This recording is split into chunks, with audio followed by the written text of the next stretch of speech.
Cricket জগতের ইতিহাসে ক্রিকেটে ভগবান বলা হয় সচিন টেন্ডুলকারকে, ক্রিকেটে কিং বলা হয় বিরাট কোহলিকে, ক্রিকেটে হিটম্যান বলা হয় রোহিত শর্মাকে। কিন্তু যদি বলা হয় গোটা ক্রিকেট, তাহলে সেটা হলো MSD মহেন্দ্র সিং ধোনি, যার রেকর্ড অনবদ্য। ওয়ার্ল্ডে বেস্ট ক্যাপ্টেন MSD, ওয়ার্ল্ডে বেস্ট ফিনিশার MSD, ওয়ার্ল্ডে বেস্ট কিপার MSD। এমনকি যদি তাকে ব্যাটিং লাইন আপে আগে নামানো হতো তো স্কোরের দিকেও হয়তো ওয়ার্ল্ডে বেস্টই থাকতো।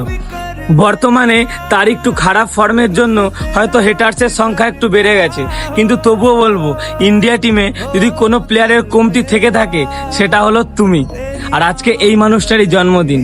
Happy birthday legend Mahendra Singh Dhoni, অনেক মিস করবো তোমায়।